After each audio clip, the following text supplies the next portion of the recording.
Great job, guys. You made it to the cool down and stretch. This is what we call the dessert. It's a time where your body is ready to reset and replenish all of the energy back into those muscles. And we want you to make sure that you are rested and recovered for the next workout. So if you're ready, I'm ready. Let's get started. All right, guys, you're on and maybe you're going fast, maybe you're going slow, but I want you to find a start out in your groove step. So what does that look like for you? Find that steady rhythm that you could do maybe for a half hour, 60 minutes without a whole lot of strenuous or heavy breathing, all right? So that's where I want us to start our cool down, because we want to bring that heart rate down slowly under control so that we don't pass out, right? So we want to be safe. Make sure your safety clip is continue to be on there from your prior workout. And then when you find that groove step, just hold. Take the hands off, start to use those arms and really get comfortable in a spot. You know, if you just did the last workout or maybe you've just done the front workout, this is a time to reevaluate.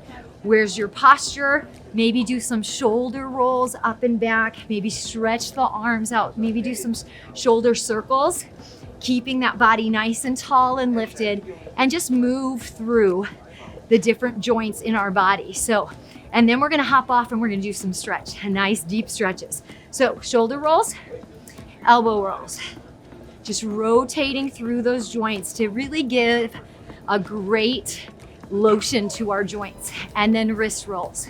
Okay, just keeping it up here. Great job, guys. Now slowly coming down, and now shoulder shrugs up and down, breathing in and out, and then back. You got it. Up and back. Eyes forward, standing nice and tall, making that flow, that heel strike, okay? Always, always. Good posture, okay? Bad posture brings back pain, upper back pain, lower back pain, okay? So we always wanna maintain good posture on our treadmill, even in the cool down. So when you're feeling, go ahead and just decline or decrease your speed. Slow it down a little bit. Allow your breathing to be under control, okay? Kind of taking that breath in, allowing the lungs to begin to rise, and then slowly exhaling and allowing every part of that breath to come out of those lungs. And then increase, add that fresh oxygen in again. And with every exhale, I want you to really release the tension in the neck, in the shoulders, maybe even in the ribs and the hips, okay? Go ahead and decrease that resistance again.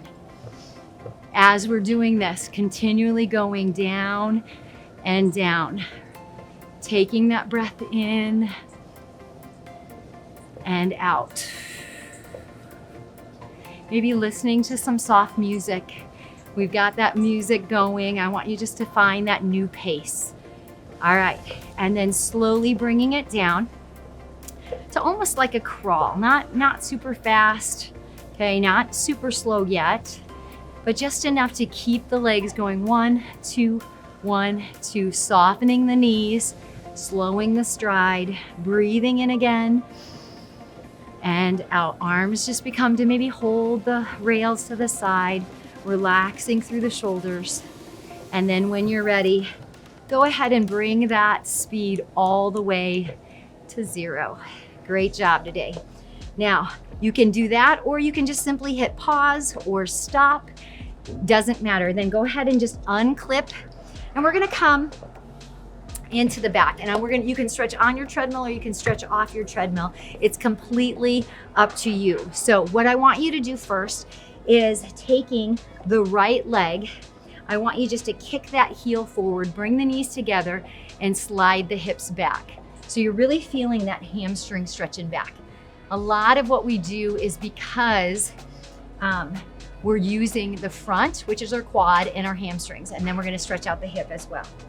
And then switch, kicking the other leg forward, knees together, sit back into that nice deep hamstring stretch. Now I've seen people Very flexible people want to bring that leg way up here. And so they put their leg up onto the treadmill.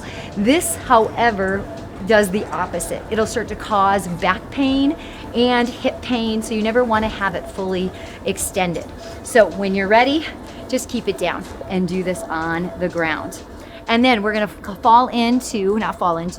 go into our forward pose. So taking that right leg, crossing ankle or ankle over knee, sitting back into our hips, holding there, just holding it steady.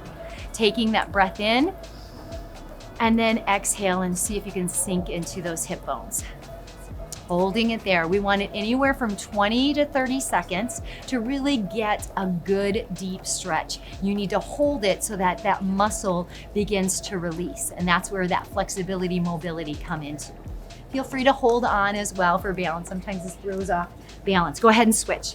Ankle over ankle or ankle over knee, and then sit into it.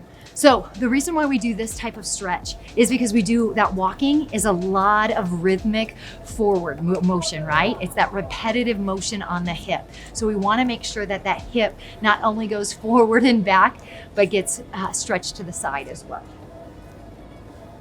And then coming back up. So we've done the hamstrings, we've done the hips. We want to start with our quads now, the top part of our leg. If you're able, you can do it two ways.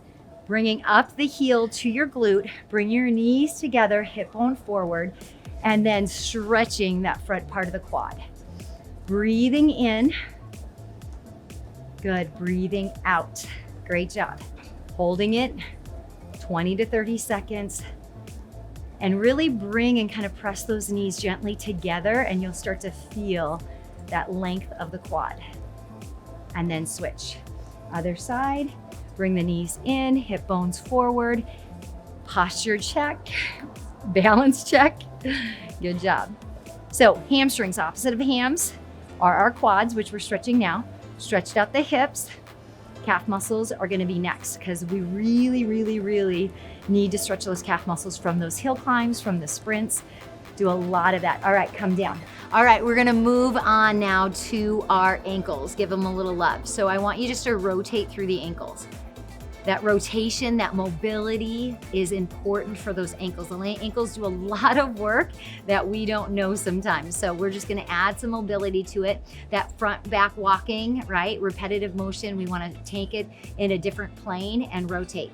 So when you're done with that, go ahead and just step and switch, keeping a soft knee so you don't lock out your knee while you're doing this stretch.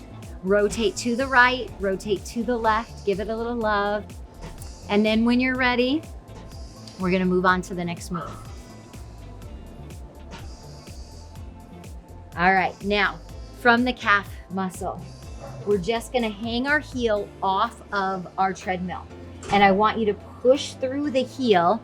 I want you to allow your body to feel, so it's gonna come up through the heel, the Achilles, into the calf muscle. And you can decide how deep of a stretch you want depending on how low you keep that heel. So just holding it there 20 to 30 seconds. We call this the lip curler because sometimes it's a little uncomfortable. If it's painful, of course, come out of that stretch. Otherwise, stay right where you are.